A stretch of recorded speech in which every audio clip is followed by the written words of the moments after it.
Ikhwan wa akhwati fillah, kita juga bersyukur pada malam hari ini kita sudah kedatangan tamu, yaitu Al-Ustadz Al-Mukarram Husaini hafidhahullah ta'ala, yang pada malam hari ini akan bercerita kepada kita semua tentang perjalanan beliau menemukan Islam, perjalanan beliau dalam mendapatkan hidayah dari Allah Ta'ala.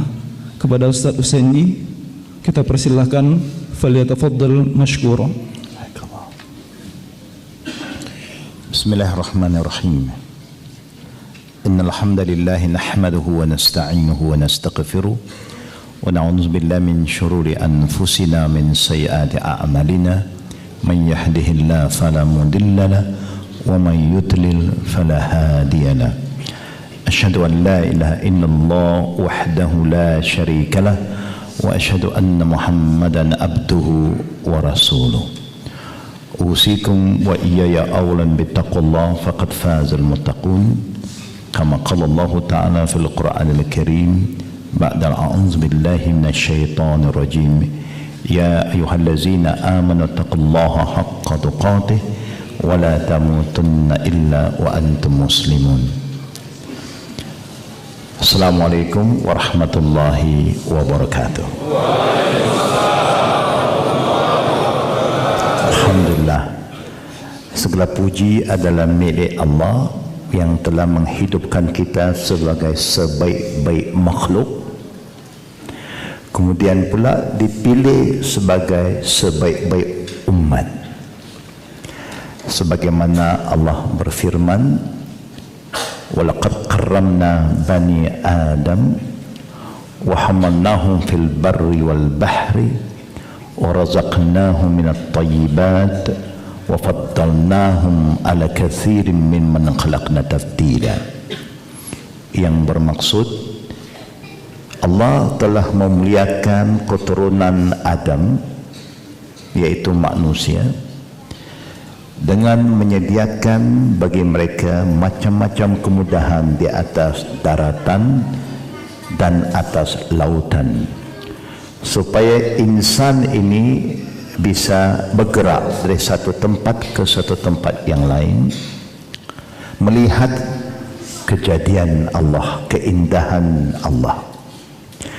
Dan dia juga telah menyediakan macam-macam jenis rezeki yang baik untuk makhluk yang baik, yaitu manusia.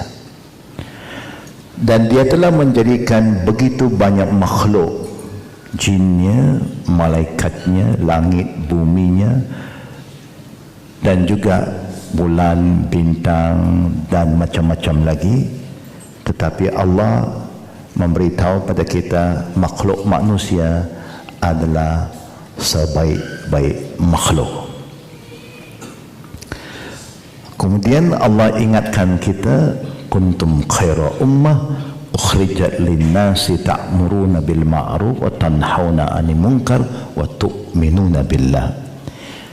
Selepas kita dibandingkan dengan makhluk yang lain, kita adalah insan, makhluk yang terbaik. Kemudian Allah pula mengatakan, berfirman, di antara begitu banyak umat sejak zaman Nabi Nuh alaihissalam sampai Nabi Allah Ibrahim, sampai pada nabi-nabi yang lain, Musa, Isa, ke semua umat nabi-nabi sebelum kita tidak mendapat title penghormatan yang Allah beri kepada umat Muhammad sallallahu alaihi wasallam, yaitu title khaira ummah, the best umat. Yang saya hormati saudara pengurus majelis dan juga para semua pimpinan-pimpinan di Radio Hang, dan juga para asatiza dan para talibul ilmu, yaitu jemaah muslimin dan muslimat rahimakumullah. Dan kita berkeyakinan malam ini ramai juga teman-teman dari Singapura, ramai juga yang sedang mengikut program dari Malaysia. Oleh kerana teman-teman saya telah hubungi saya sejak pagi tadi untuk memastikan program ini akan berjalan. Jadi mereka juga sedang mengikut program kita bersama, insya-Allah. Jemaah muslimin dan muslimat, tajuk yang telah saya setuju ya untuk dikongsikan, untuk di-share dengan masyarakat umat Islam di Batam ialah tentang apa yang Allah takdirkan ke atas diri saya. Sebagai manusia yang dilahirkan oleh keluarga yang belum muslim, keluarga orang Cina, ayah saya orang Cina, 100% Chinese, ibu saya juga 100% Chinese. Jadi 100/100 saya 200% Chinese. Ya. Artinya tidak ada kacukan, ya, pure Chinese. Sejak daripada kecil saya adalah seorang yang suka pada perkara-perkara spiritual. Itu kebetulan minat saya. Sehingga ibu saya sebelum dia meninggal, dia ada berbincang dengan ibu angkat saya, orang Cina juga, bahwa sewaktu ibu saya hamilkan saya, ibu saya suka makan nasi kunyit. Nasi kunyit ini artinya satu nasi ataupun pulut kunyitnya, nasi pulut kunyit adalah satu makanan yang digunakan untuk upacara agama. Orang Cina juga kalau ada upacara agama mereka akan mempersembahkan pulut kunyit. Tahu pulut kunyitnya? Iya, okey. Alhamdulillah. Itu kata ibu saya. Secara tidak langsung menurut mereka, itu tafsiran mereka, bahwa anak ini mungkin adalah anak yang suka beribadat, kata mereka. Tetapi oleh kerana ibu dan ayah kita bukan muslim, sesuai dengan sabda Nabi, kullu maulid yulad ala fitrah fa abawahu yuhawidanihi aw yunassiranihi aw yumajjisanihi. Rasulullah SAW bersabda bahwa semua bayi dilahirkan dalam fitrah, artinya muslim.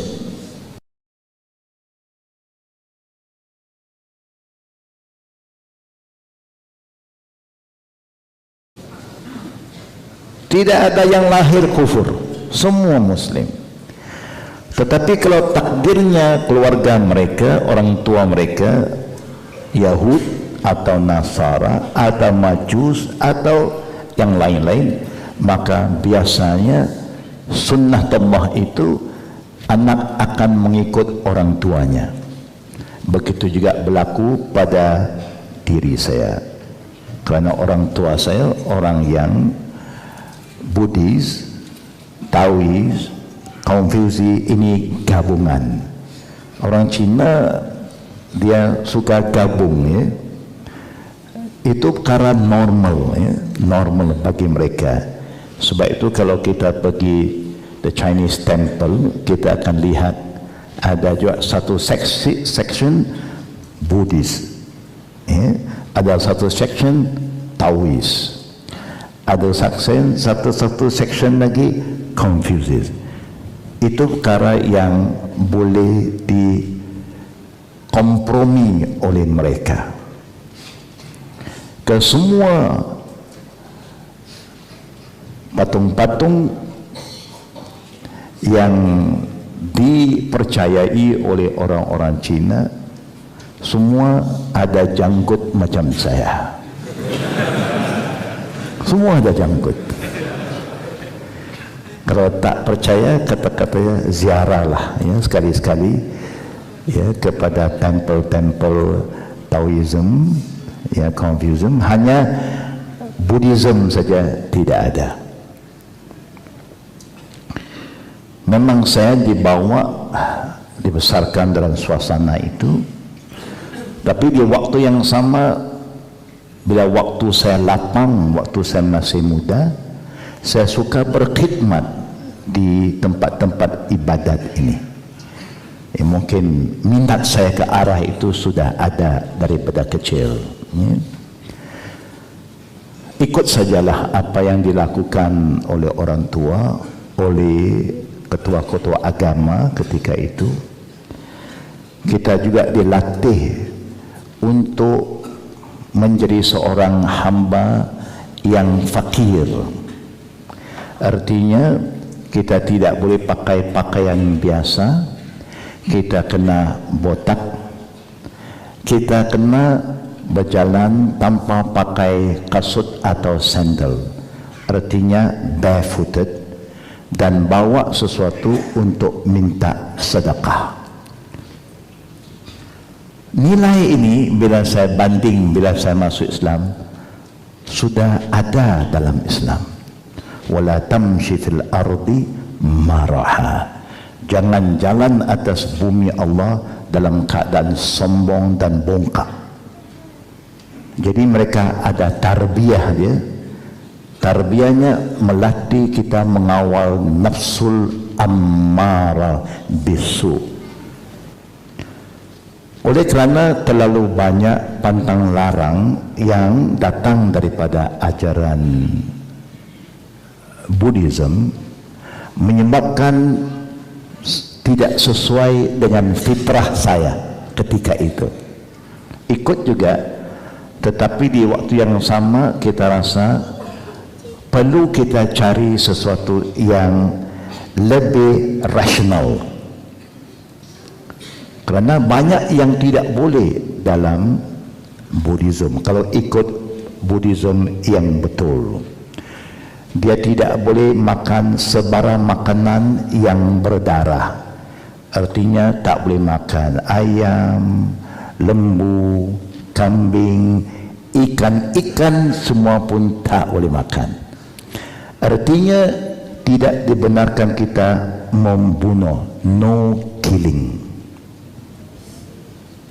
Mau makan sayur pun bukan sebarang sayur halal.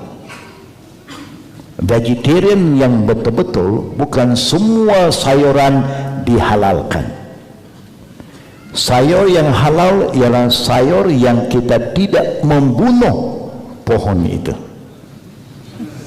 Kerana membunuh haram.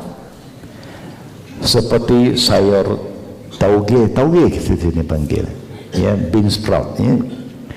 Tauge biasanya orang cabut daripada akar.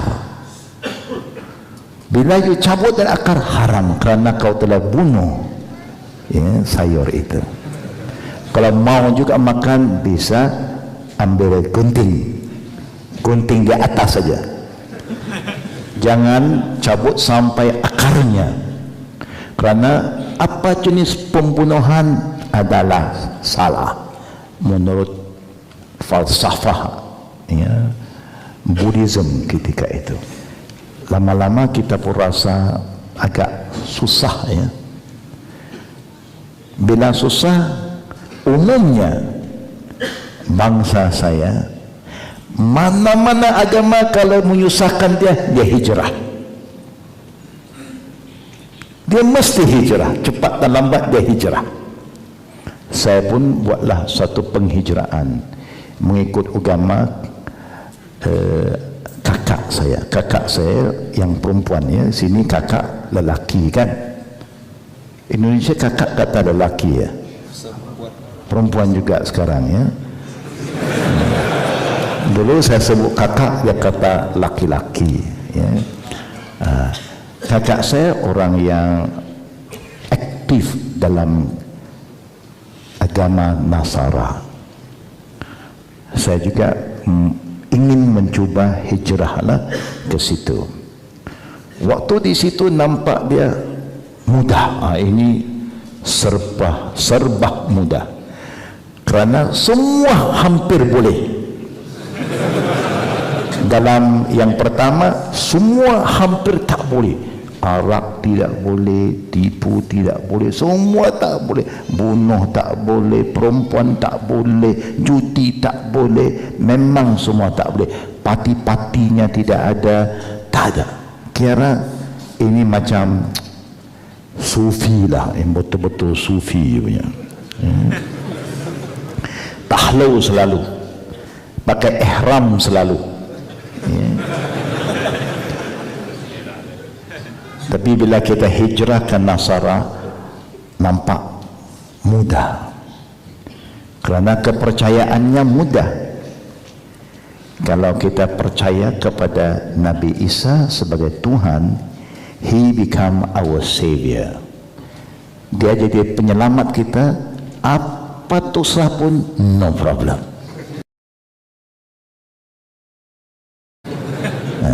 No problem. Jadi mudahlah. Apa saja boleh kita buat. Orang muda sesuai, sangat sesuai. Tetapi selepas saya berapa tahun di dalam agama Nasara, saya rasa macam betul apa yang dibawa oleh Isa. Sepatutnya agama itu mudah. Kalau susah, bukan agama. Dan bila saya rasa itu yang betul, saya pun buat suatu perjanjian dalam diri saya mesti bawa agama salib ini kepada kawan-kawan saya yang belum menjadi Nasara lagi. Itu yang saya mengambil bahagian khusus menjadi mubalik orang Nasara selama 2 tahun. Di mana? Di Pulau Pinang. Kerana kalau itu benar, kita mesti selamatkan kawan-kawan kita. Tidak boleh kita selamatkan diri saja, mesti selamat orang lain juga. Ketika saya sedang mempersiapkan diri saya untuk menjalankan dakwah Masehi, Allah Maha Berkuasa, kerana saya selalu minta pada Tuhan satu saja sampai hari ini. Wahai Tuhan, tunjuklah saya jalan yang betul.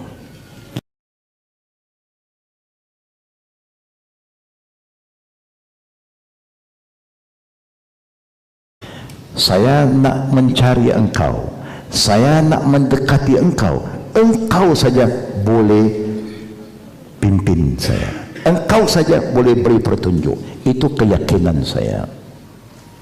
Kerana waktu itu saya yakin dia, saya seruh nama dia. Kuasa Allah. Saya bila mengkaji konsep ketuhanan, mulai saya mendalami konsep atau tauhid dalam Nasara yang mempercayai bahawa God is the Father, the Holy Son, and the Holy Ghost. Konsep 1 in 3 and 3 in 1.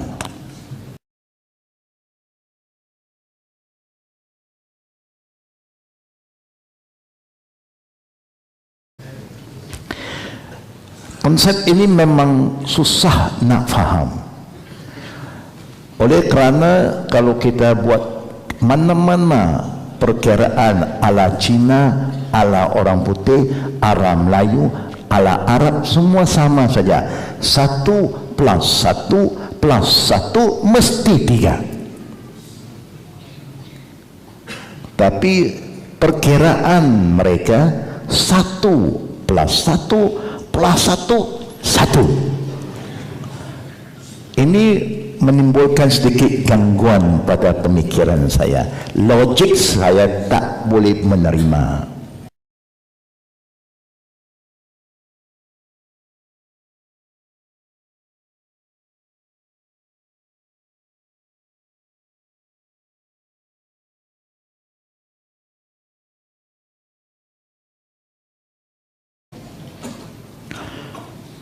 tapi bijak.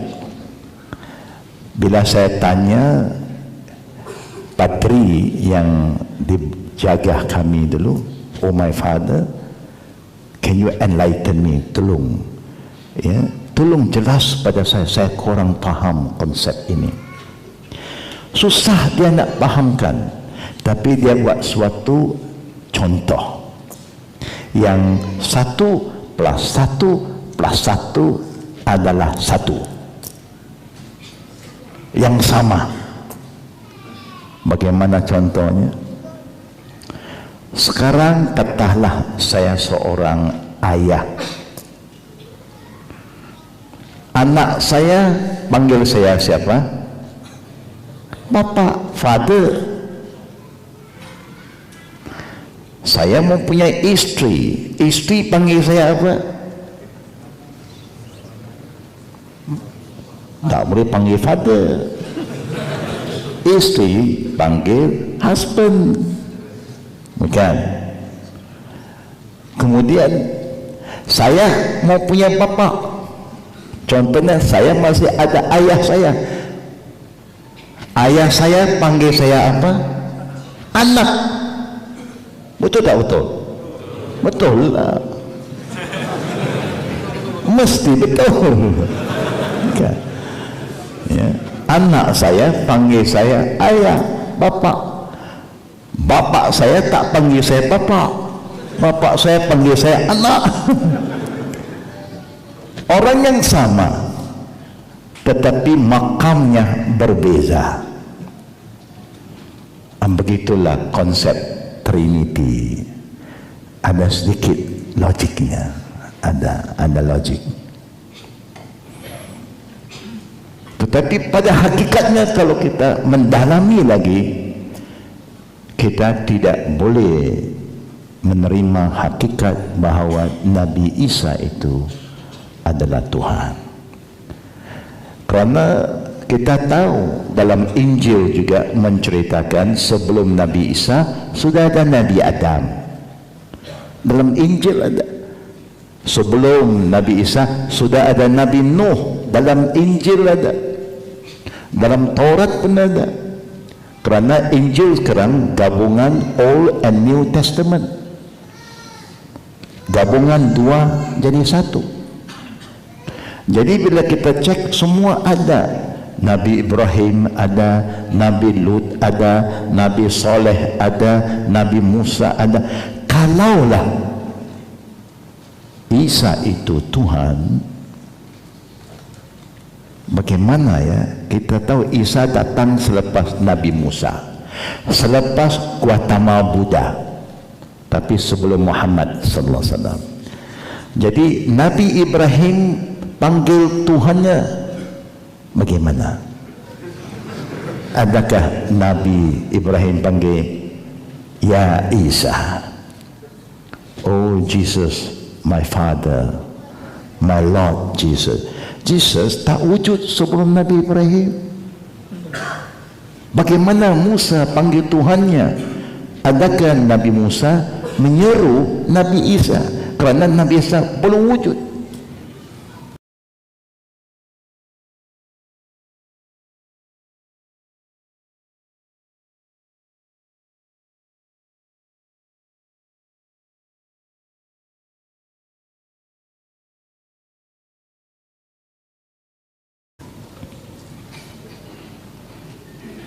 Ini psychological warfare, ghazwatul fiqh, mengganggu.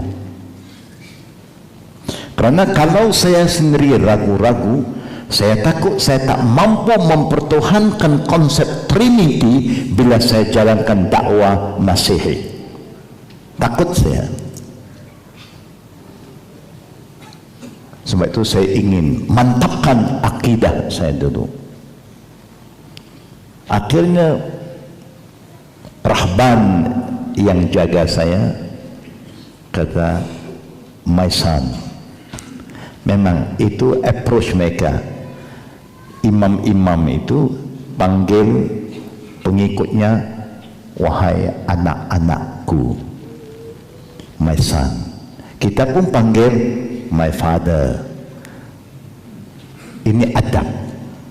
Dia sebagai guru kita, dia sebagai imam kita, kita panggil my father. Dia akan panggil my son. Let the Holy Spirit come and explain to you. Ini kepercayaan orang Nasara. Kalau kita ada confusion, ragu-ragu tentang ketuhanan, tunggu Rohul Qudus datang. Itu saja ya, sebagai hujah yang terakhir. Dan dia jelas kita tak paham, jelas tak paham juga. Masih tanya, dia pun tak ada jawapan. Kalau dia pun diajar begitu saja. Macam kita tanya orang tua kita, kenapa kau buat ini? Ada dalil? Dia bukan kira dalil, semua orang buat. Ikut saja. Dia pun ikut saja.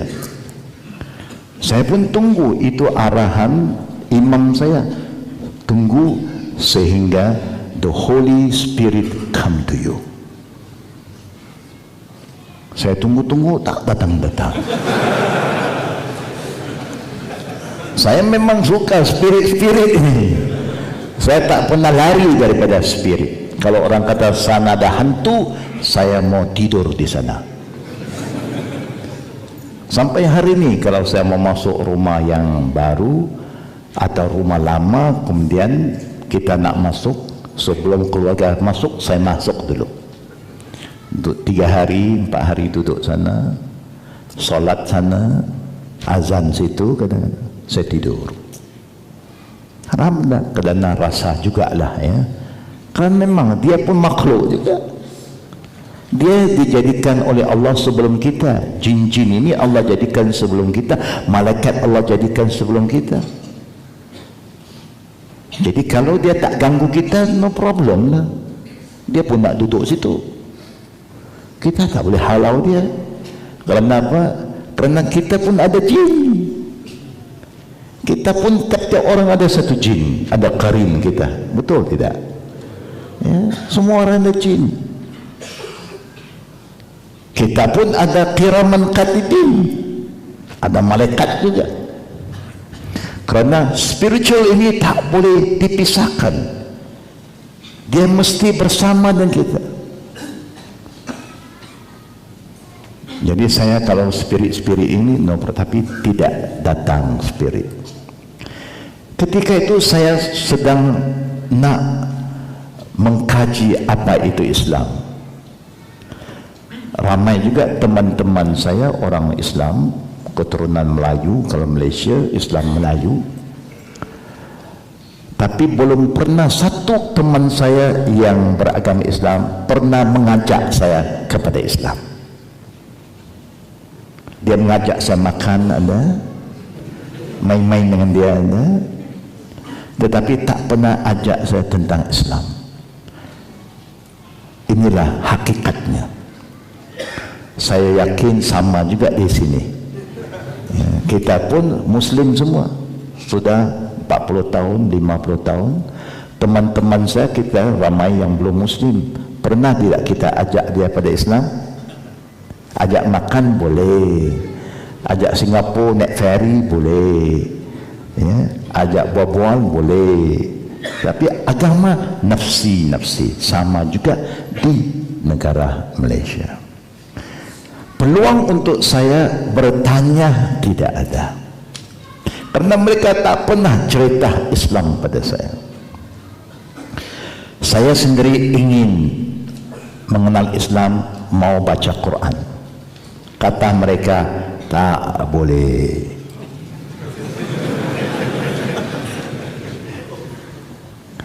Dan nakal yang mereka kadang-kadang, hari ini baru saya sedar, artinya selepas saya masuk Islam baru saya sedar, kalau dia nak bercakap sesuatu sesama dia tentang saya, dia akan gunakan kalimah ba alif ba ya. Kalau sama dia, jaga-jaga ini ba alif ba ya ni. Saya pun mana saya tahu apa tu ba alif ba ya waktu itu kan.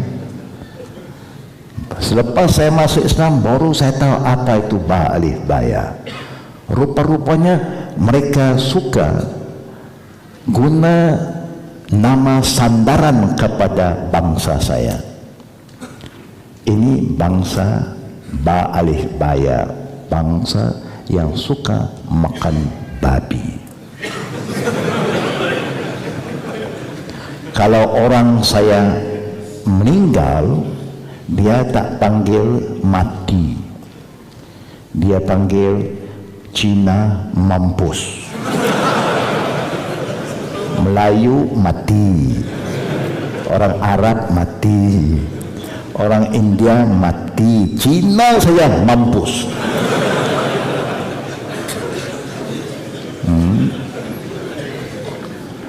Kalau tanah perkuburan Cina, dia tak sebut pula perkuburan. Kubur orang Kristian, kubur India, kubur orang putih. Sampai saya punya kaum ini jerat. Pernah dengar? Tak dengar. Alhamdulillah. Dia tak sebut kubur Cina, jerat Cina. Jerat Cina. Berarti Cina ni tak betul lah.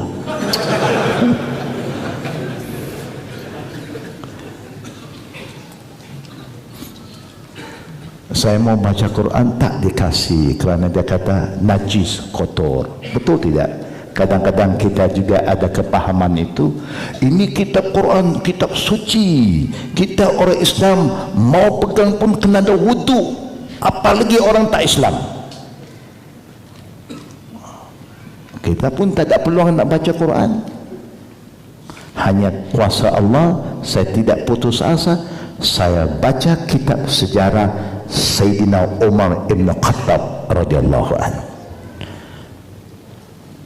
Sejarah Sayyidina Umar menjadi satu sebab dengan izin Allah saya memeluk Islam.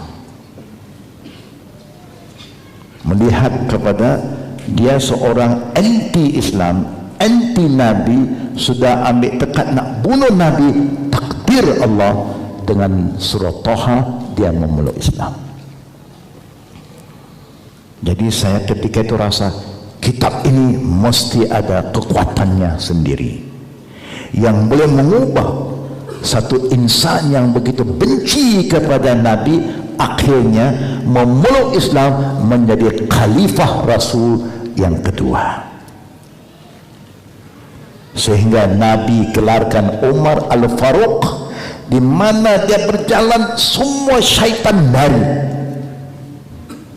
Kalau Umar lalu saja Batam tak ada syaitan. Seakan-akan begitulah hebatnya iman Sayyidina Umar Al-Faruq, yang tidak pernah kompromis dengan benda yang batil.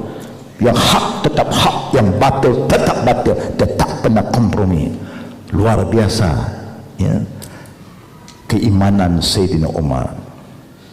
Tapi kalau Umar sekarang banyak juga. Kalau dia jalan, dia pun jadi syaitan. Itu saja beza. Nama sama, hanya sikapnya tak sama.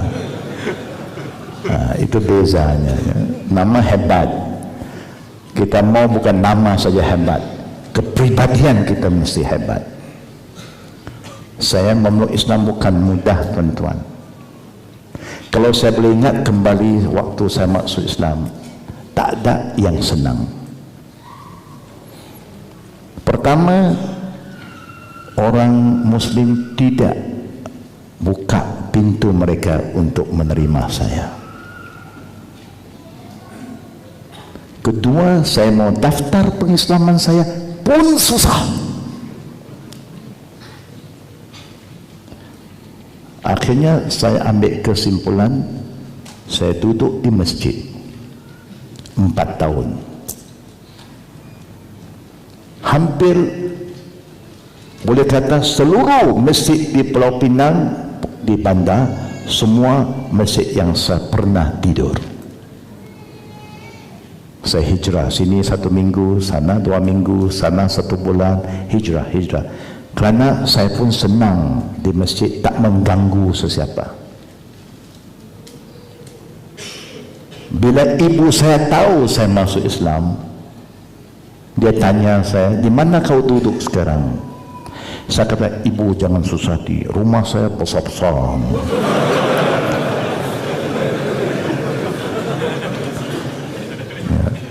Kita tak mau juga cerita kesusahan kita kepada mereka. Nanti mereka kata, apa gunanya, apa untungnya kau memeluk agama ini? Rumah bukan tidak ada, bilik ada, katil ada, balik saja. Nah, biar saya mengadap. Saya sudah biasa, no problem. Dalam saya duduk masjid, saya orang yang suka jaga masjid. Karena saya jaga juga, ya, tokong-tokong dulu, gereja pun saya suka jaga tempat ibadat. Saya jaga kebersihannya, saya sapu, saya lap, itu memang menjadi fitrah saya. Tapi orang masjid tak senang dengan saya. Kerana waktu itu masjid-masjid di negara saya dan juga di kampung-kampung ini penuh dengan tin susu, tahu tin susu, ya. Kenapa ada tin susu? Karena banyak orang berasap di dalam masjid, banyak nyamuk masjid. Bila banyak nyamuk, banyak asap, banyak orang merokok dalam masjid. Saya dulu sebelum Islam merokok juga. Masuk Islam saya sudah hijrah, no more smoking. Tapi orang ramai smoking. Saya bersih, dia smoke, saya bersih, dia smoke. Jadi sekali-sekali adalah saya berkata-kata, daripada bawa rokok dalam masjid, lebih baik bawa gaharu asapnya wangi. Oh, marah orang. Saya rasa tak sesuai tempat ibadat itu. Sebab itu kalau kita pergi tokong-tokong Cina, ya tak nampak orang masuk tokong Cina bawa rokok, semua bawa gaharu, bawa makanan, bawa bunga, bawa buah, macam-macam. Ada pisangnya, ada orange-nya. Tapi zaman sekarang sudah modern. Dia tak bawa yang asli, semua plastik. Bunga plastik, buah plastik, ayam plastik, semua plastik.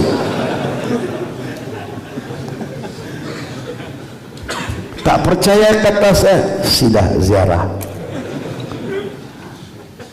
Saya suka jaga tempat ibadat ini kerana apa? Kerana rezeki murah. Duduk di tempat-tempat ibadat ini, makanan garanti ada. Orang letak, dia balik, kita makan. Itu saja. Sambil jaga, sambil makan, sambil jaga, sambil makan. No problem. Kerana kepercayaan waktu itu, bila orang buat persembahan, ini saya nak bawa supaya kita faham falsafah orang saya. Nak minta sesuatu dari Tuhan, jangan minta dengan tangan kosong. Mesti bawa sesuatu kepada Tuhan dulu. Beri kepada Tuhan sesuatu sebelum minta sesuatu. Sebab itu cara hidup orang Cina sampai hari ini senang. Sebelum dia nak minta apa-apa dari kamu, dia kasih makan dulu. Betul tak? Orang Cina dia punya tahiyat, dia punya salam pun bukan Assalamualaikum, kan, good morning, sudah makan belum? Dia nak salam, bagus. Jaga perut dulu. Ini kalau sudah relax, relax semua. orang saya tak boleh tidur lapar. Siapa yang tidur lapar, kalau dia mati, bagi orang saya su'il khatimah. Sebab itu dia mesti makan. Sebelum tidur mesti makan, supaya kalau dia takdir dia mati dalam keadaan kenyang, itu husnul khatimah. Ada falsafah dia. Sebab itu dia tak pernah kira masalah makan. Orang saya tak boleh kedekut dalam makan. Nak minta sesuatu dari Tuhan, kasih Tuhan makan dulu. Lepas itu kita pun boleh makan, boleh, tapi dengan syarat sebelum nak makan kita kena ambil 2 jenis kayu ataupun 2 koin ya, shilling. Kita goyang 3-7 kali, witir ya. Lepas itu kita lempar 1 bunga, 1 kepala, 1 bunga, 3 kali kepala bunga, kepala bunga, kepala bunga. Okey, berarti Tuhan sudah habis makan. Baru kita makan. Tapi kalau kita buangkan koin itu, shilling itu, sekali kepala bunga, kali kedua bunga-bunga atau kepala-kepala, tak boleh ganggu lagi. Dia sedang makan. Oh, macam-macam yang kita boleh belajar. Sebab itu orang saya kalau mati, mayatnya tak pernah masuk ke dalam peti sehingga datangnya malam. Kalau siang pagi-pagi dia mati, dia tak masuk mayat dalam peti sehingga datangnya malam. Dan dia tak akan tanam mayat itu sehingga waktu zuhur. Kerana apa? Kerana dia pun percaya adanya mungkar nakir. Dia percaya ada malaikat maut. Hanya dia percaya malaikat semua makan. Jadi kalau nak masukkan mayat ke dalam peti, masuk waktu malam, waktu malaikat sedang makan dinner. Cepat-cepat masuk. Nanti habis malaikat makan, siapa masuk dulu ya? Biarlah, bypass. Dia nak tanam selalu tengah hari. Kenapa? Dia kata waktu itu lunch time, makan siang. Supaya bila dah habis-habis, mungkin malaikat tanya, siapa masuk dulu? Bypass lagi. Semua ada kira-kiranya. Itu mengikut kepercayaan mereka. Dia percaya ada akhirat, dia percaya ada azab. Singapura ada kan satu kawasan, kalau kita masuk tempat orang Cina, dia tunjuk azab-azab neraka bagaimana, azab-azab nikmat syurga bagaimana, semua dia tunjuk. Balik kepada Christianity itu, bila saya masuk Islam tak mudah ya. Kerana ketika itu orang Islam belum terbuka lagi. Dia anggap orang kalau masuk Islam ketika itu semua ada kepentingan. Saya pun tak tahu apa kepentingan dia. Saya nak daftar nama pengislaman saya di majlis, majlis kata tak boleh kerana saya bawa umur 21 tahun. Kerana kalau daftar dia kena bagi duit. Saya pun tak tahu ada duit. Saya mau daftar saja, tak dikasih. Sehingga saya kena bawa ibu saya. Tapi sebelum saya nak bawa ibu, saya nak senangkan pengislaman saya secara berdaftar. Bila orang tanya saya, bapak ada? Bapak sudah mati. Betul, bapak saya mati sebelum saya masuk Islam. Saya masuk Islam 68, dia mati 62. Dia tanya, ibu pun mati, ibu ada lagi. Siapa jaga? Kakak saya. Suruh kakak datang, bawa surat mati bapak, surat mati ibu. Oh, susah juga. Saya mau senangkan pendaftaran, susah juga. Tapi terpaksalah bawa ibu. Kenapa? Kerana saya nak daftar pengislaman saya, dapat sijil resmi, saya boleh tukar pasport saya kerana saya mau ke Madinah. Saya sudah dapat, kawan saya ajak saya ke Madinah untuk mendapat pasport, ada agama Islam, nama Islam, saya kena ada pendaftaran resmi. Saya bawa ibu saya. Pegawai yang bertugas kata, bagaimana saya boleh percaya cakap engkau? Dulu saya tanya, ada bapak, kata mati, ada mak, kata mati, sekarang bawa satu perempuan, kata itu emak engkau. Orang Cina pantang cakap mati. Oh, marah mak saya ketika dia kata saya mati, marah dia. Saya pun maafkan dia, mak, bantu saya dah, saya nak pergi luar negeri. Kalau tidak susah. Mak tak payah belanja. Waktu itu saya naik kapal, itu kapal yang terakhir pergi Mekah daripada Malaysia. 2 minggu perjalanan. Itu sejarah saya ke Timur Tengah. Ala kulli hal, memanglah pengalaman saya dalam Islam peringkat awal tak senang. Sebab itu bila ada kawan-kawan saya sekarang masuk Islam, dia kata susah, saya dengar cerita mereka 5 minit, saya kata apalah susah kamu, tak susah pun. Kerana sekarang banyak pertubuhan jaga saudara baru, banyak kemudahan telah diberi oleh majlis agama, macam-macam telah berubah sekarang. Waktu saya tak ada lagi. 60-an orang tak kisah siapa masuk Islam, menyusahkan orang Islam saya, dia kata. Memang bukan senang. Sampai saya pernah dihalau dari masjid. Saya jaga kebersihan masjid, orang masjid halau saya keluar. Saya letakkan kain baju saya dalam beg kawasan masjid, dibuangnya di luar.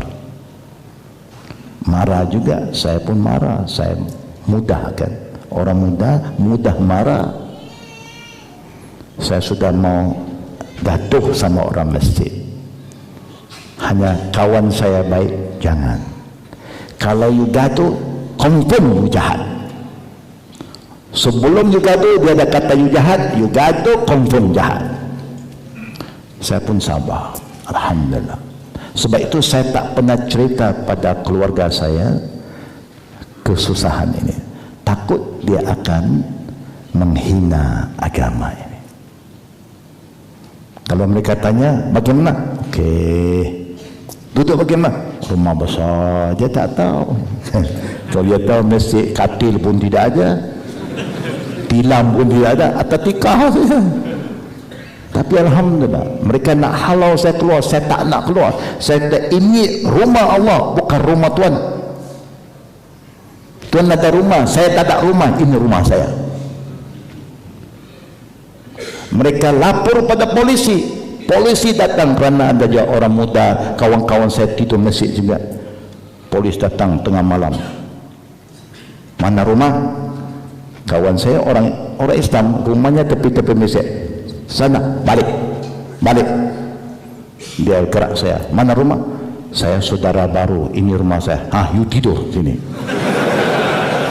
Alhamdulillah.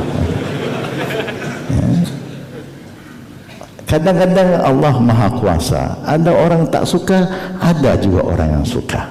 Alhamdulillah. Memanglah pengalaman saya. Kuasa Allah, alhamdulillah, tidak lama saya belajar ke Madinah, 6 tahun di situ. Waktu itu Rais Jami'ah Syekh bin Baz, dia sebagai orang panggil apa, rektor Jamiatul Islamiyah. 6 tahun di situ. Lepas itu saya pergi ke Syria, negara yang sedang berperang sekarang. Saya belajar sana 2 tahun. Lepas itu saya pergi kerja dekat Perancis, membantu lajiin min Cambodia, pelarian Islam dari Cambodia yang hijrah ke Perancis. Saya bertugas itu 1 tahun. Pulang saya ke tanah air, bertugas dengan Pertubuhan Kebijakan Islam Perkim. Waktu itulah saya juga diamanahkan untuk adakan daurah Islamiyah, khusus perkadiran dakwah di negara Muslim Minority Southeast Asia Pacific dari tahun 80-an.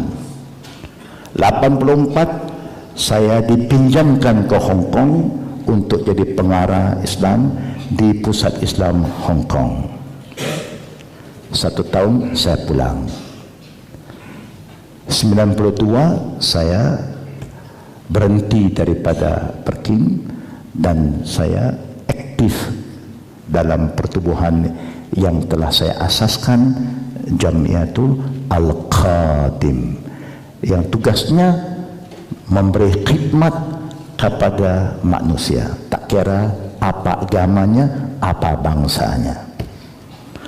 Melalui khidmat inilah kita jalankan dakwah Islamiyah yang menyebabkan sejak tahun 80-an sampai sekarang tidak kurang dari 5.000 orang yang telah kita Islamkan, ya.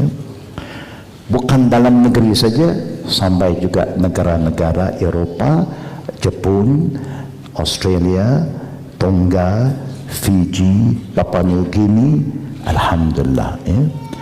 Nampaknya memang manusia sedang mencari ketuhanan, kebenaran ada pada kita. Hanya sayangnya kita tidak menjalankan dakwah kepada mereka. Yang ada pada kita semua muslimin dan muslimat ialah kita ada macam taklim, ada islahiyah, ada tazkirah, ada. Kerana istilah dakwah ini telah salah pakai dan guna oleh kita. Erti dakwah sebagaimana Allah berfirman, ud'u ila sabili rabbika bil hikmah wal mau'izatil hasanah wajadilhum billati hiya ahsan ila al-akhir ayat. Sebagaimana Allah berfirman, wa man ahsanu qawlan mimman da'a ilallah wa amila salihah wa qala innani minal muslimin.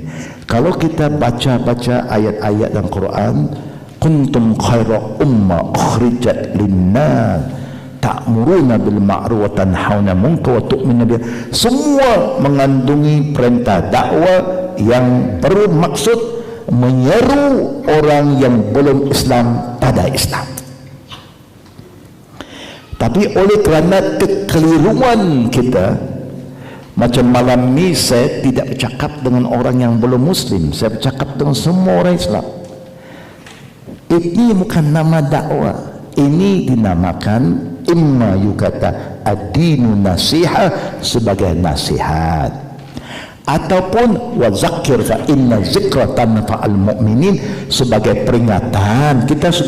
Kita umat ijabah, kita bukan umat luar Islam, umat yang sudah menerima Islam. Kalau umat yang sudah terima Islam, ada orang datang mengajar kita tentang Islam, bukan dia ajak kita masuk Islam, dia hanya mengingatkan kita tanggungjawab kita sebagai seorang Islam. Sesama umat kita kata islahiyah, innamal mu'minuna ikhwah fa aslihu baina akhawaikum.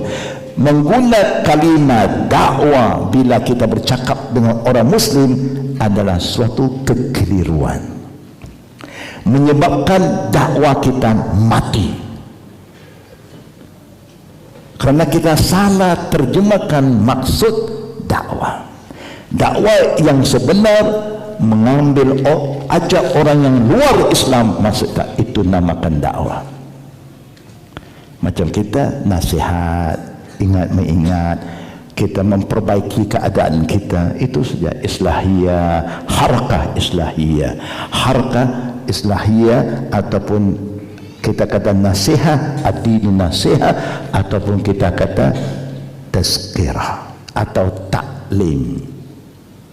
Paham saudara-saudara? InsyaAllah. Kalau tidak, tak jalan dakwah. Nanti kita pun kata, kita sudah dakwah. Sama siapa dakwah? Sama Abdullah, Omar, Fatimah. Ini umat sudah muslim, mana ada dakwah lagi? Umat ijabah, dakwah jumpa Acong, Murusami, Peter, ya, Robert. Itu baru namakan dakwah. Macam Nabi dan sahabat. Coba lihat tuan-tuan dan puan-puan, 23 tahun 23 tahun saja Nabi ambil masa untuk membersihkan seluruh kota Mekah dan Madinah. Ini negara yang penuh dengan syirik. Kalau kita kata kita majority, Nabi minority. Dia menjadi utusan Allah, istrinya mengikut Khadijah, sepupunya Ali menerima dakwanya, kawannya Abu Bakar terima 4 orang mula-mula. Dikelilingi oleh orang musyrikin. Nabi tak lari dan tak berhenti dalam menyeru manusia kepada Allah. Siang malam dia jumpa kawan-kawannya, ayuhan nas qul la ilaha illallah. Sama-samalah kita sebut la ilaha illallah. Berapa lama? 23 tahun. Mekah bertukar wajah, Madinah, Yathrib bertukar wajah. Kita sudah hidup sebagai seorang Islam berapa puluh tahun? Sudah berapa puluh tahun kita belajar? Bukan bertambahnya orang Islam kadang-kadang, tapi bertambahnya syirik. Karena kita tak jalankan dakwah. Tengok pribadi Nabi. Bila dia nak pergi dakwah di Taif, orang Taif tidak sambutnya dengan bunga, tapi dengan batu, sehingga berdarah badan Rasulullah dicederahkan oleh lemparan batu. Allah takdirkan malaikat Jabal turun menghadap Nabi, minta izin dari Nabi untuk menghancurkan penduduk Taif yang telah mencederahkan utusan Allah Nabi Muhammad sallallahu alaihi wasallam. Apa jawab Nabi kepada perwakilan daripada Allah itu? Kerana ada malaikat tukang jaga gunung-gunung. Taif itu pergunungan. Rasulullah menjawab, inni lam ub'as la'anan walakinnani bu'istu da'iyan wa rahmah. Allahumma hdi qaum fa innahum la ya'lamun. Lihat kepribadian Nabi. Dia berdakwah, mengajak orang kepada Tuhan yang Maha Esa. Mereka lempar batu pada dia. Malaikat datang menghadap minta izin untuk hancurkan penduduk Taif. Dengan sehancur-hancurnya, malaikat yang jaga, senang saja. Tetapi Rasulullah bersabda, saya tidak diutuskan oleh Allah untuk membawa kecelakaan, kehancuran, kebinasaan. Tidak. tetapi saya diutuskan oleh Allah sebagai da'iyan, a caller, a savior, penyelamat, warahmah, membawa rahmat, membawa kasih sayang, menyatupadukan semua kabilah, menjadikan satu umat, supaya kita hidup sebagai satu keluarga, tidak bermusuh antara satu dengan lain. Iz kuntum a'daan fa'allafa baina qulubikum fa asbahtum bi ni'mati ikhwana. Dulu kamu hidup bermusuh-musuhan, bunuh-membunuh, gaduh antara saudara sendiri. Islam datang menyatukan padukan semua kabilah. Berapa kabilah ada di Mekah waktu itu? 360 kabilah.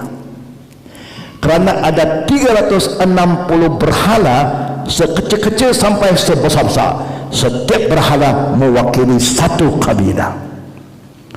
Dia juga masyarakat majmuk. Apa yang kita selalu bagi alasan, oh masyarakat majmuk. Zaman Nabi sudah ada masyarakat majmuk. Oh sini banyak yang orang belum Islam. Zaman Nabi pun dikelilingi oleh orang yang belum Muslim. Nabi tak lari dari perjuangan.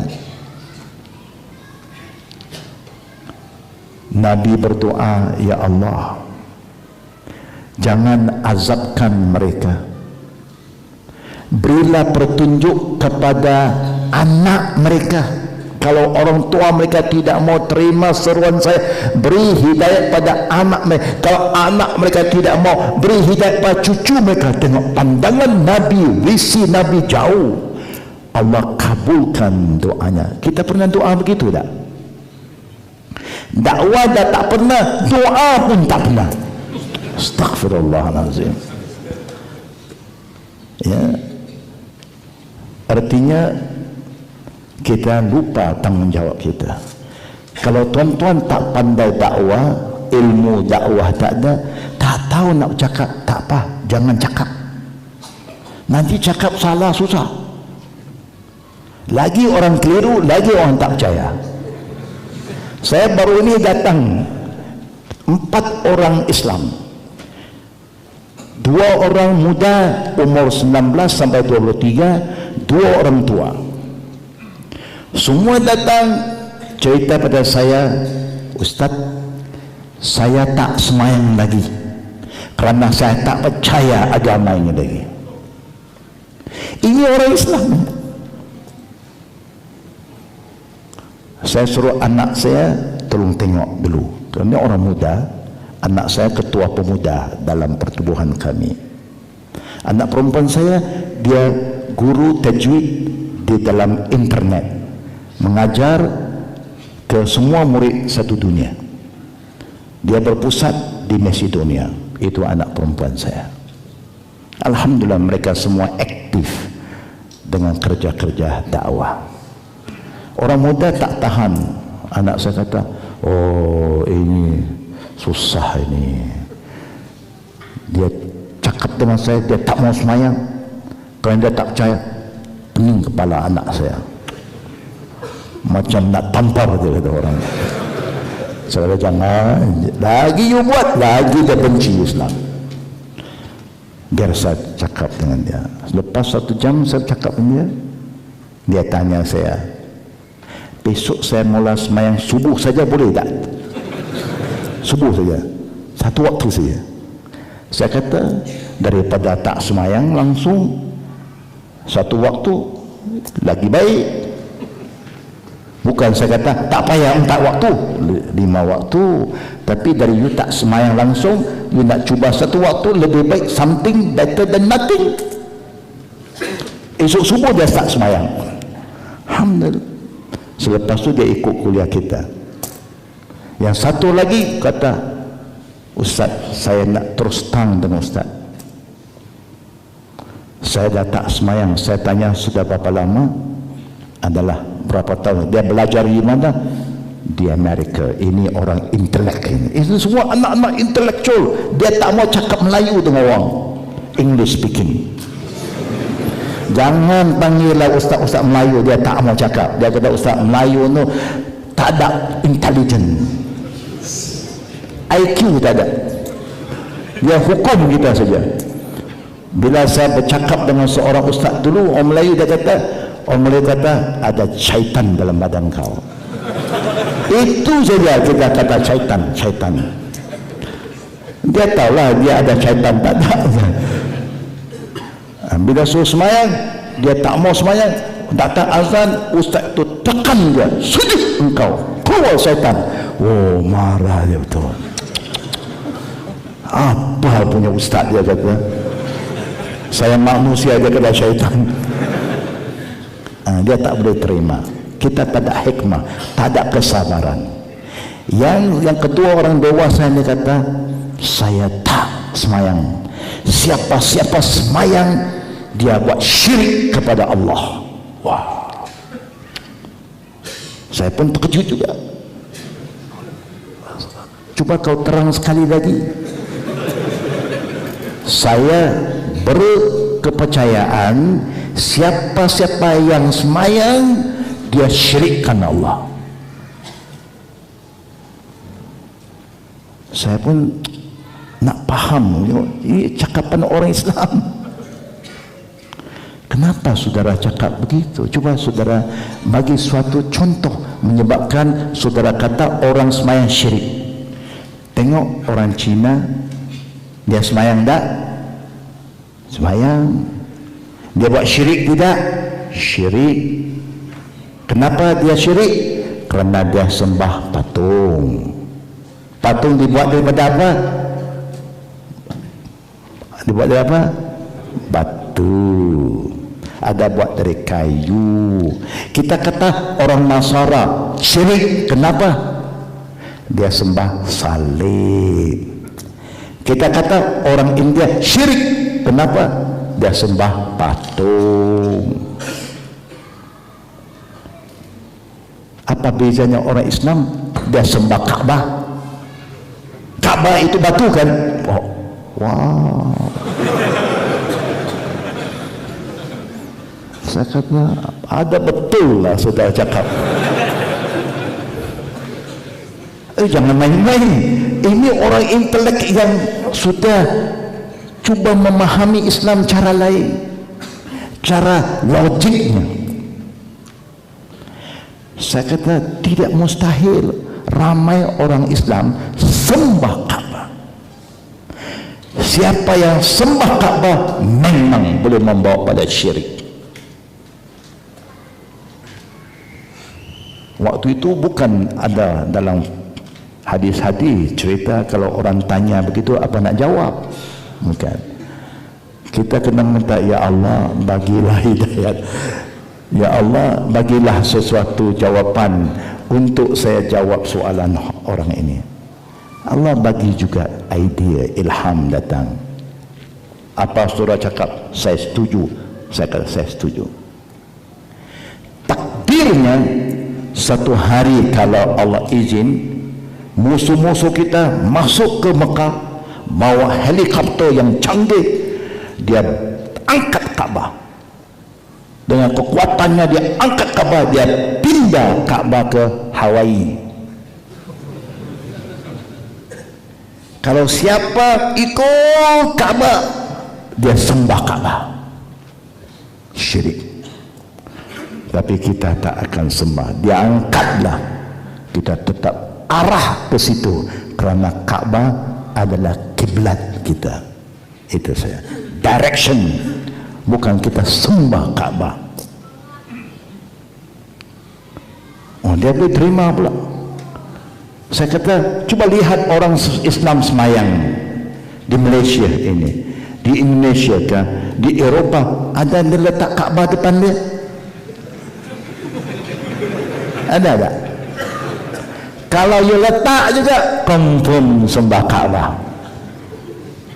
Kita tak letak Kaabah, kita hanya tengok mana kiblat kita.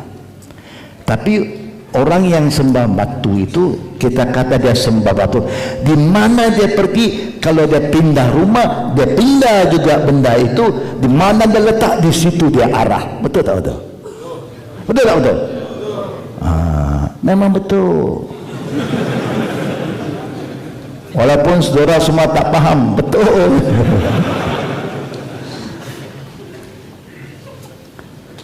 Baru saya cerita, kalau siapa yang sembah ikut batu, habis. Memanglah dia sembah batu. Tapi kita tetap di situ. Itu kiblat kita. Saya bagi contoh saja. Ingat tak dulu, contohnya tuan-tuan, waktu saya tahu jam 9:30 sudah habis ya, 5 minit lagi. Ini kata contoh saja Kaabah. Ini Hajar Aswad, jurusan ini Hajar Aswad, Rukun Yamani. Sini pintu Kaabah. Sini makam Ibrahim. Ingat tak? Siapa-siapa yang semayang berdiri sini, berdiri sini, berdiri sana, semayangnya tak sah. Semayang yang sah hanya berdiri di kawasan sini, kawasan yang ada makam Ibrahim. Paham tak? Oh, bahaya ya. Bagaimana ini semua orang pergi Kaabah, sekeliling dia berdiri. Bagaimana ini Ustaz kata tak sah? Memang berdiri sini tak sah, berdiri ini tak sah, berdiri saja sini saja sah. Kerana mula-mula kiblat kita bukan sini. Di mana? Di Masjid Al-Aqsa. Masjid Al-Aqsa ada jurusan sana. Sebab itu Nabi berdiri sini saja. Nabi tak berdiri sini, berdiri. Selepas Nabi hijrah ke Madinah, bila turun ayat suruh tukar kiblat, baru Nabi menghadap. Waktu itulah sampai hari ini boleh berdiri sini, boleh berdiri sini, boleh berdiri sana. Kalau mula-mula tak boleh, sini saja. Kerana arahan itu di situ. Nabi tak mau ketinggalan Kaabah, dia berdiri di belakang sini. Secara tak langsung macam menghadap Kaabah, tapi itu bukan kiblat kita yang pertama. Kiblat yang pertama di Masjid Al-Aqsa. Paham ya? Alhamdulillah. Tak paham pun paham dulu. Lama-lama kita tambah lagi ilmu insya-Allah. Jadi saudara-saudari yang kami hormati, inilah secara ringkas ya berapa pengalaman saya yang saya ingin berkongsi. Kalau nak cerita tentang riwayat hidup saya saja 2 hari tak habis ya. So saya ambil mana yang saya rasa penting ya. Tentang pribadi saya tak penting sangat, tapi misi perjuangan kita lebih penting ya. Bagaimana kita nak bawa Islam kepada masyarakat yang belum Islam, dan bagaimana kita boleh menyatu-patukan umat Islam kembali. Itu perlu dipikir oleh kita bersama, kerana itu tanggungjawab kita bersama. Wa'tasimu bihablillahi jami'ah wala tafarraqu. Sama-sama berpeganglah teguh kepada hukum-hukum Allah dan jangan kamu berpisah. Perpisahan, perpecahan bukan datang dari Islam, datang dari kita, kelemahan kita, kesalahpahaman kita. Mudah-mudahan Allah tetapkan iman kita, kuatkan perpaduan kita, dan semoga Allah Subhanahu wa ta'ala jadikan kita ummatan wahidah. Amin ya rabbal alamin. Sekarang kita berhenti untuk sesi kedua, yaitu sesi soal jawab. Fadhal.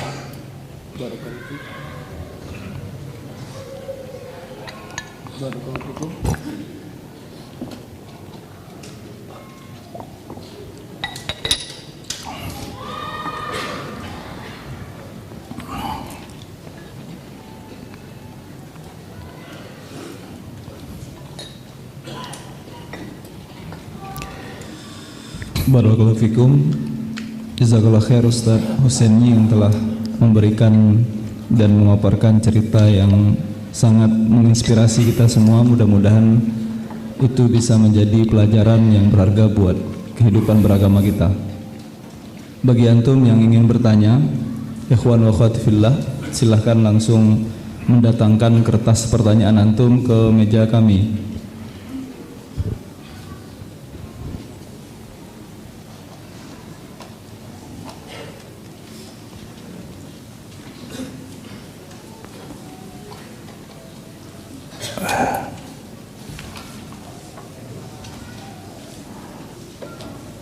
Muslimin tak ada persoalan lagi, terus baca saja.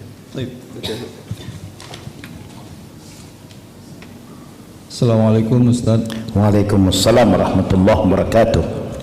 Tadi pagi Ustaz telah jelaskan bahwa manusia yang belum sampai kepadanya pengetahuan tentang Islam, maka di akhirat kelak akan diuji oleh Allah Subhanahu wa taala. Pertanyaannya, apakah pada saat sekarang ini masih ada manusia yang belum mendengar atau mengetahui tentang Islam atau ajaran Islam, dan yang termasuk orang yang akan diuji kembali di akhirat kelak? Apakah orang yang hanya mengenal adanya agama Islam akan tetapi tidak mengetahui ajaran Islam, atau yang memang tidak mengetahui adanya agama Islam sama sekali? Dalam pengalaman saya, jangan jauh di Malaysia, negara saya, bila kita buat survei di perkampungan yang mana orang Cina sudah hidup bersama orang Islam 50 tahun lebih, kerana dia menjaga di situ. Kita tanya, Uncle pernah tidak dengar apa itu Islam? Tahu tak apa? No. Yang saya tahu, Islam itu Melayu itu Islam. Itu saja. Mengatakan bahawa masih ada tidak zaman sekarang, zaman teknologi, ada masyarakat manusia yang tak tahu Islam? Memang banyak.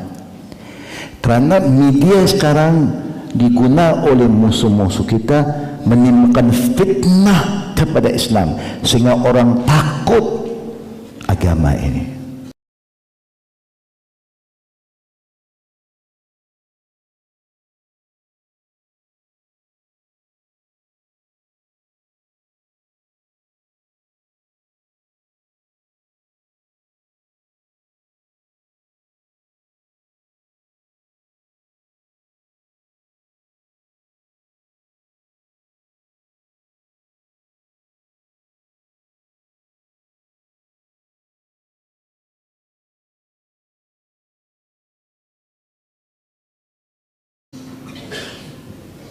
Jadi dakwah Islam yang sebenar, yang dikehendaki oleh Allah dan Nabi-Nya, bukan dengan teknologi sangat, itu boleh diguna, tetapi lebih penting dakwah bilhal, melalui contoh. Waktu kita muamalat dengan orang, jangan tipu, jangan bohong, jangan curi timbang, beramanah, janji kita tunaikan, cakap benar.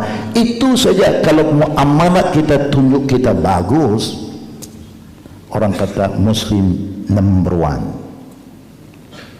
Sekarang kita tahu, kita orang menjaga ada kan, kadang menjaga sama-sama Muslim dengan menjaga sama orang yang belum Muslim, mana kita rasa lebih senang hati? Kadang-kadang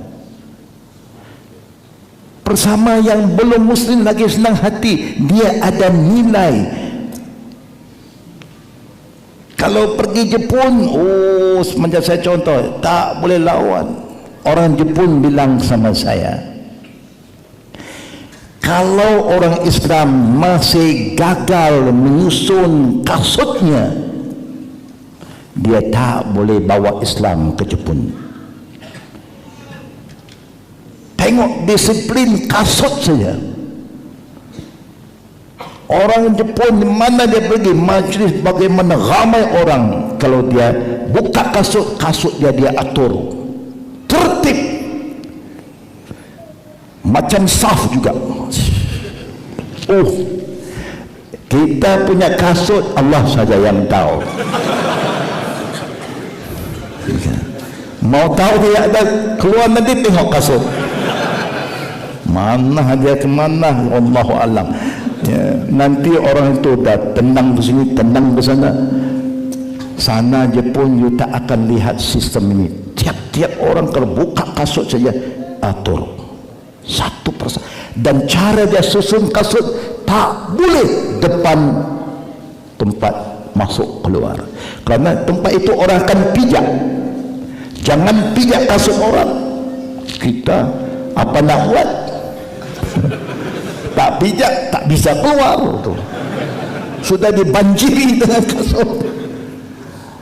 Ini contoh saja. Jadi berdakwah itu wajib, fardu ain. Tak boleh dengan lisan, dengan hal. Dakwah bil hal, contoh akhlak itu lebih afdal. Memang banyak lagi yang belum kenal Islam. Saya tahu, saya yang kerja dakwah ini. Lately ini kita buat street dakwah. Di Malaysia kita sudah start. Di Eropah sudah start. Di depan stesen kereta api, di depan-depan mall, kita siapkan counter. Siapa saja datang, Islam for you, Islam for you, Islam for you. Dan orang terbuka, dia ambil. You want a Quran? One Quran for you.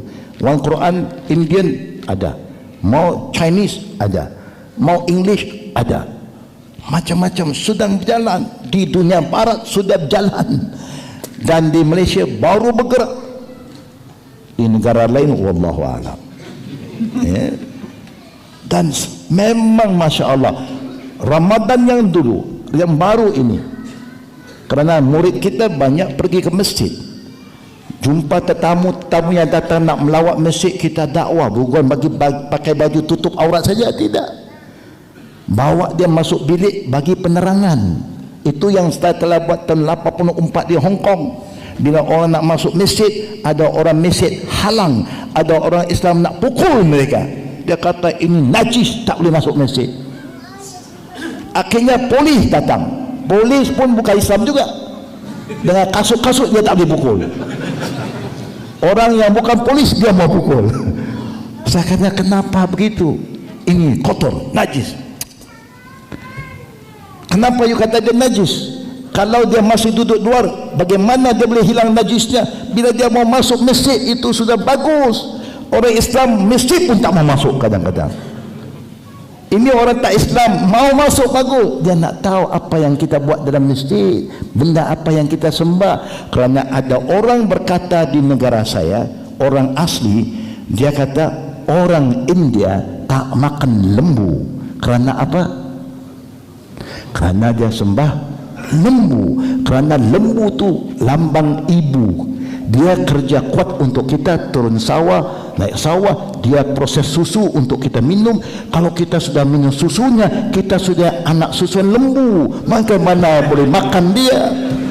Macam bunuh ibu kita, ibu susuan. Wah, betul juga.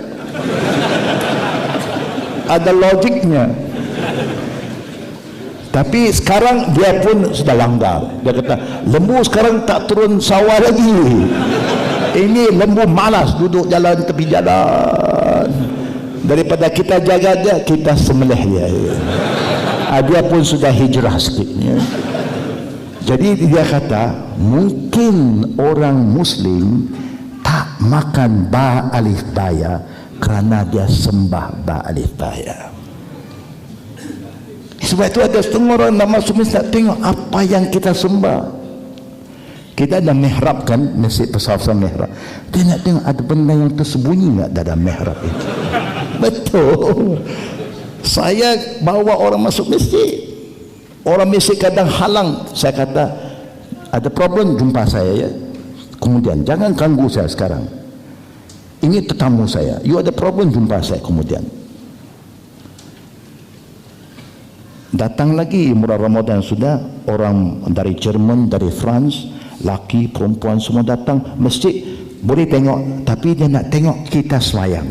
Ramadan kan kita qiyamul lail, kita ada qiyam tarawih yang kita panggil tarawih yang Nabi panggil qiyamul lail ya, ataupun qiyam Ramadan. Dia nak ikut, mana boleh ikut dalam masjid, tak boleh. Murid saya bawa dia ke markas kita, dia datang semua pakai pendek lah, dia memang pakaian dia semua pendek-pendek kan. Jadi dia kata, I want to pray with you, is that possible? I said, why not? Saya minta muslimat saya, kasih dia pakai tutup aurat, biar dia latih. Yang muslimin kasih dia pakai sarung, semayang duduk tepi kamu, hujung.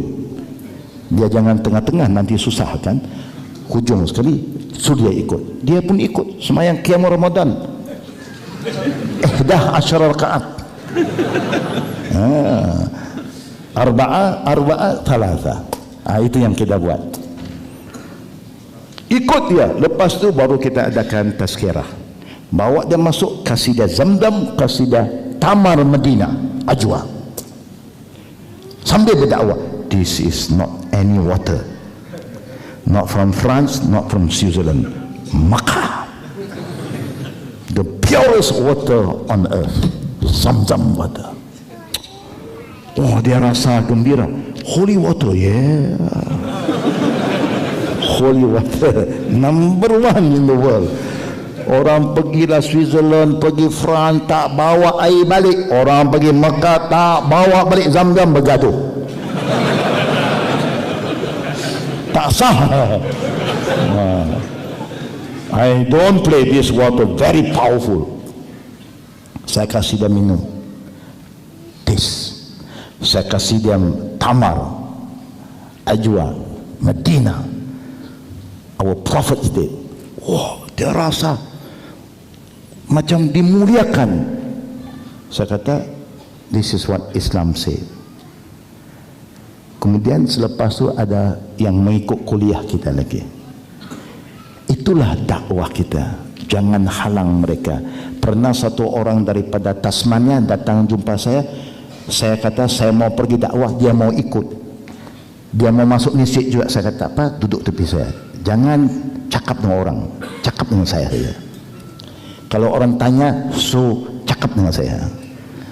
Jadi orang tanya, ini saudara baru? InsyaAllah. Belum Muslim. Dia ikut saya semayang. Selepas 1 bulan, asyhadu an la ilaha illallah wa asyhadu anna Muhammad Rasulullah. Bukan susah nak dakwah. Tunjuk akhlak yang baik. Jangan halau orang. Kita kena dekatkan orang. Kita terbalik, oh najis, macam kita bersih sangat. Malu kita. Tengok rumah kita malu. Ini bilik air dia lagi bersih daripada bilik tidur kita. Jangan kita pandang hina pada orang. Sebab itu dakwah itu tak susah, tuan-tuan dan puan-puan.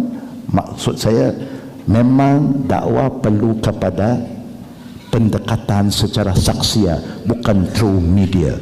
Fadal. Banyak soalan tetapi mungkin tak sempat jawab semua ya. Bismillah Ustaz. Saya punya teman orang Cina. Dia beragama Nasrani, Nasoro. Kalau main ke tempat saya, dia suka ikut dengarkan radio Hang dan tanya siapa ustadznya.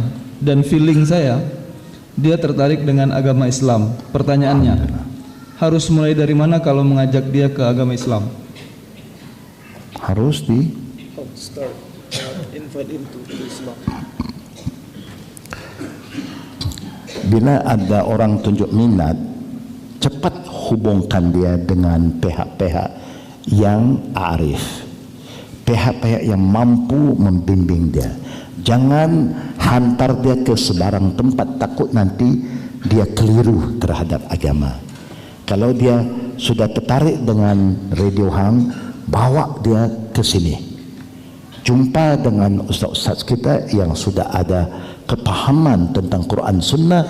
InsyaAllah saya yakin dia dapat ajar orang yang baru ini Islam yang sebenar, yang tidak dicampurkan dengan adat kebudayaan, pure Quran Sunnah. Itu yang kita ajar di negara kita, di markas kita. Everything direct, Quran hadis, bukan culture, bukan tradition, tidak. That will be the best. Itu yang paling baik, dekat pada orang yang ahlinya. Takdirnya kalau ada orang ini pergi ke Malaysia nak merawat ziarah Malaysia, hubungkan mereka dengan kita. That is very important. Ya, itu yang kita buat selalu. Kita ada network supaya dia datang, kita pula layan dia. Nak tunjuk bahawa inilah Islam. Di masanya orang Islam adalah saudara sesama Islam, dan itu tetamu kita.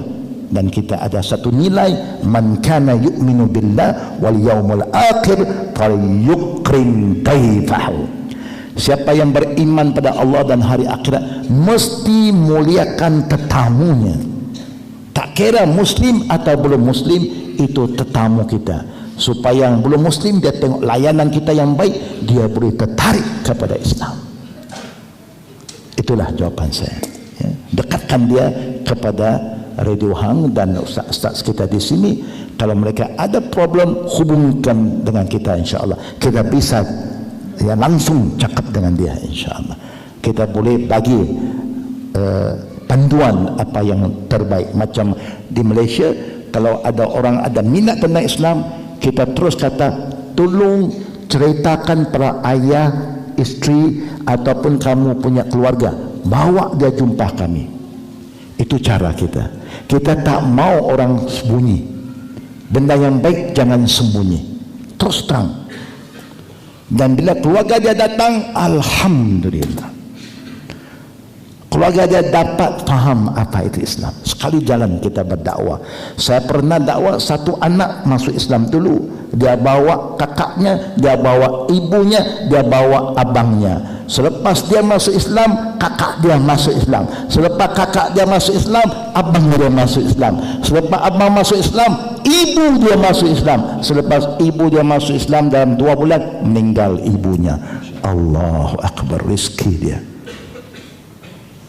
Itu cara kita berdakwah. Ibu saya juga alhamdulillah, sebelum dia meninggal, saya selalu ziarah dia.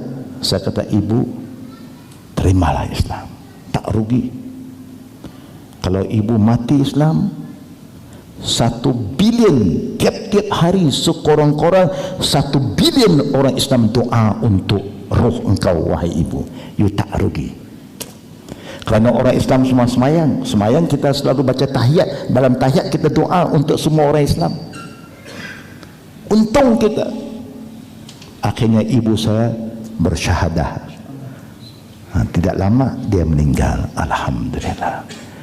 Ya, jangan putus asa, jangan putus harapan. Itu jawapan saya terhadap soalan. Fadal. Bismillah. Ustaz, selama Ustaz menjalankan dakwah yang mulia ini, apakah Ustaz mendapatkan ancaman dari orang-orang non-Islam? Ada apa? Like a blackmail or threatening. Oh. Pernah tidak orang blackmail atau orang mengugut kita? Tak pernah. Alhamdulillah. Yang nak mengajak kita lagi ramai. Nak tahu, tapi tak pernah kita dihalang umumnya. Yang halang mungkin kadang-kadang kerana politik. Dia takut pada kebenaran, dia menghalang. Kita di London, kita bagi ceramah di Dewan Gereja di London. Padrinya datang. Dan kita pernah di India, padri datang, sami pun datang. No problem. Kita no problem. Kadang-kadang problem dengan orang Islam saja. Orang non-Muslim no problem. Di Australia kita berdialog di Dewan orang Kristian, very open. Dan kalau di Hong Kong dulu begitu juga, kita akan adakan satu majlis interfaith. Kita pilih tajuk, tiap-tiap bulan kita beredar. Bulan ini di Dewan di Pusat Islam, bulan depan di Dewan orang Nasara di kanisah dia, lagi 1 bulan di Dewan tokoh orang Buddhis. Tajuk kita pilih, konsep ketuhanan menurut Islam, Buddhism, Kristen, kita bincang. Konsep peranan wanita dalam masyarakat, pandangan Islam, Kristen, Buddhis, kita bincang. Tak bergaduh. Semua alhamdulillah, kita tak pernah ada confrontation, kita tak pernah debate, kita ada dialog. Kita ada buat macam-macam, no problem dengan orang yang belum Islam, alhamdulillah. Sampai sekarang kita belum lagi ada problem. Jazakallahu khair. Assalamualaikum warahmatullahi wabarakatuh. Waalaikumsalam warahmatullahi wabarakatuh. Pertama, bagaimana gambaran tantangan dakwah sunnah menghadapi fitnah syubhat di Malaysia? Yang kedua, mohon reference komunitas kajian sunnah di area sekitar Kuala Lumpur.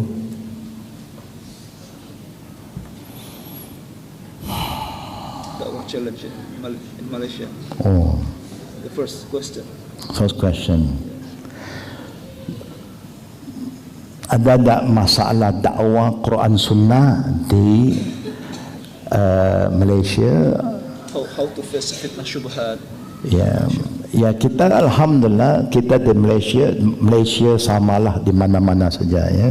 Malaysia ke Singapura ke Indonesia, kita jiran ya. Kita Nusantara. Sama saja. Masalah juga saya yakin sama saja. Kadang-kadang berlaku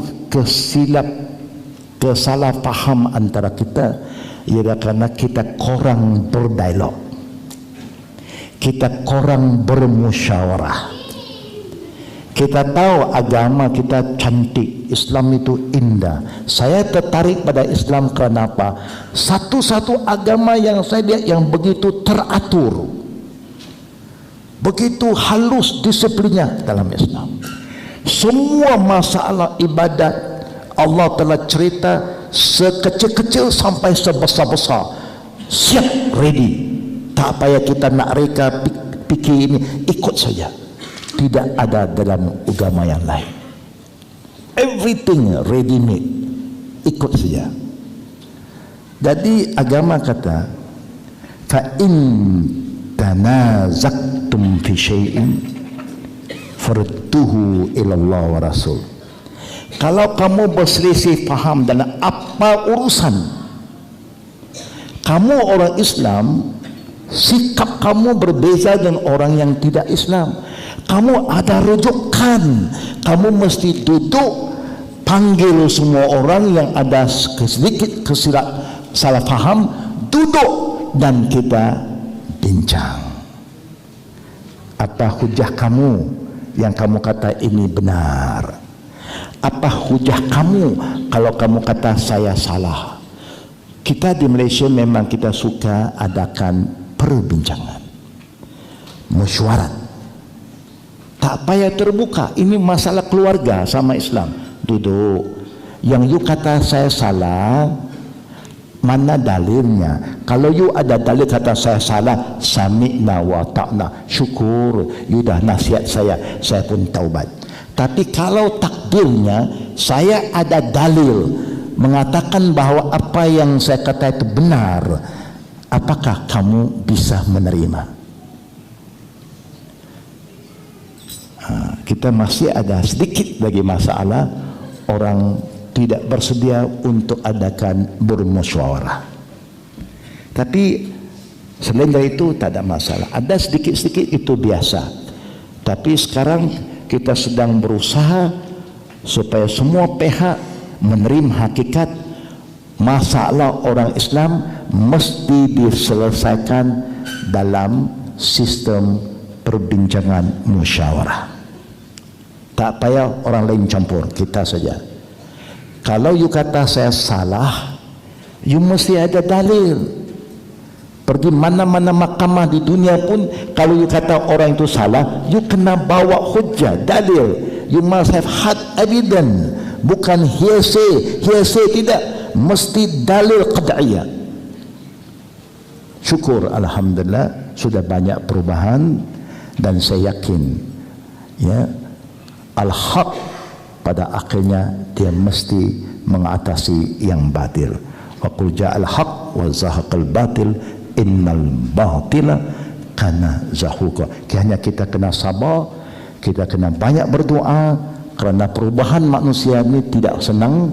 Kalau orang sudah biasa dengan suatu cara, nak ubah mengambil masa. Seperti kita dulu, kita pun macam tu, tapi alhamdulillah Allah telah memudahkan kita.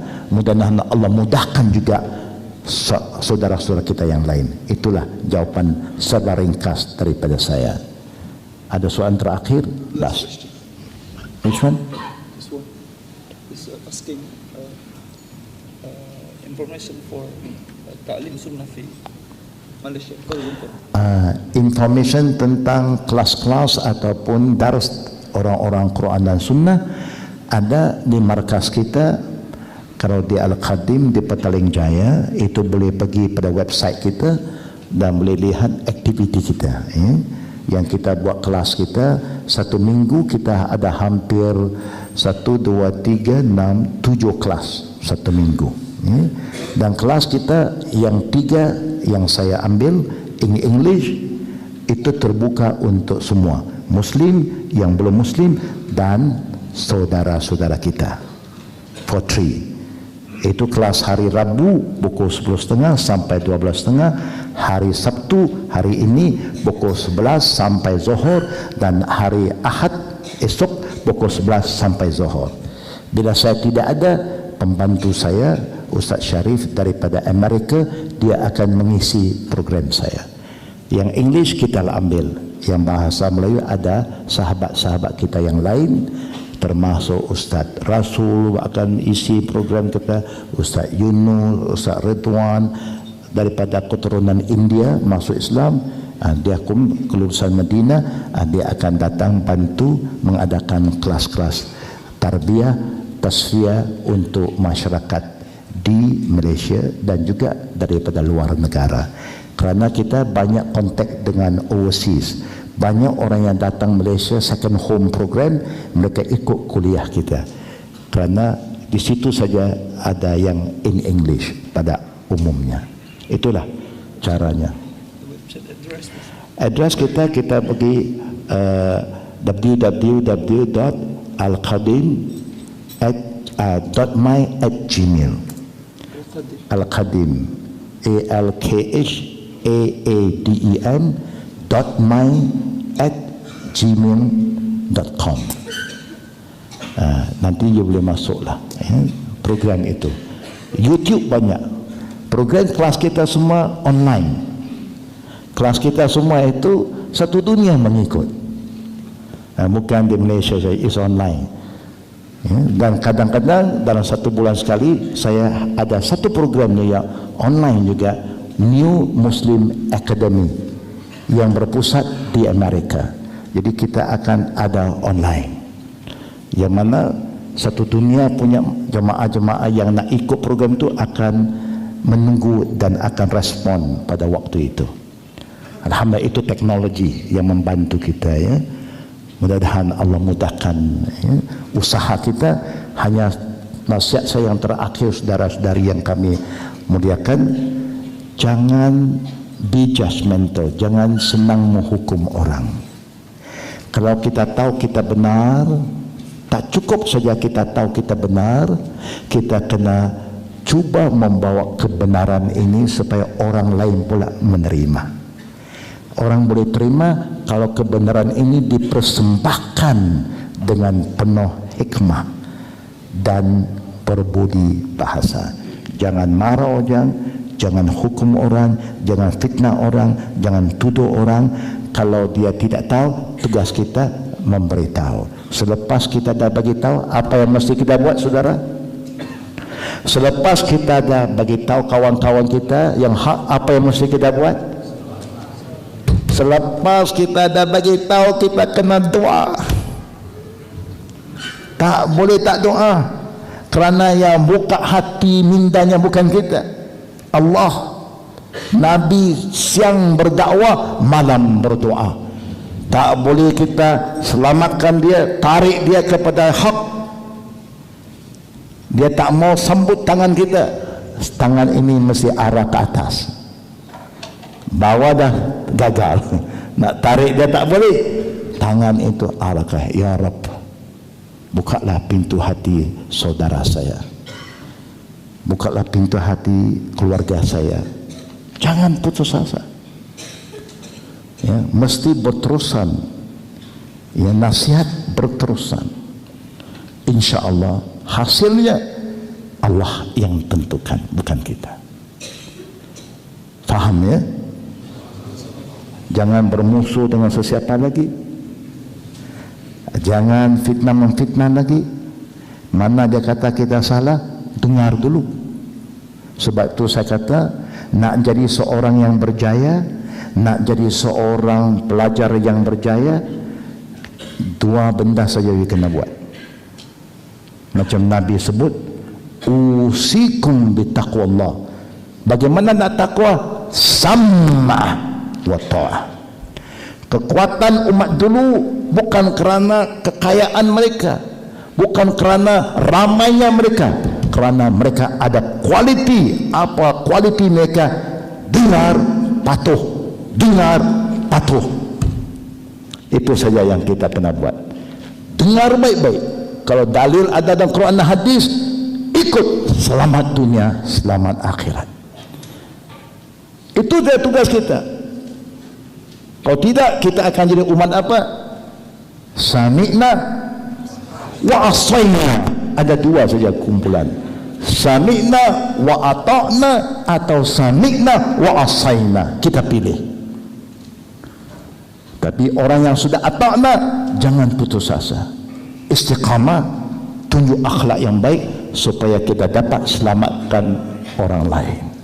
Mudah-mudahan Allah jayakan usaha kita bersama dan Allah lembutkan hati-hati keluarga kita, teman-teman kita yang jauh daripada kita, supaya satu hari mereka akan bersama kita sama-sama mengangkat Islam. Al-Islam ya'lu wala yu'la alaih.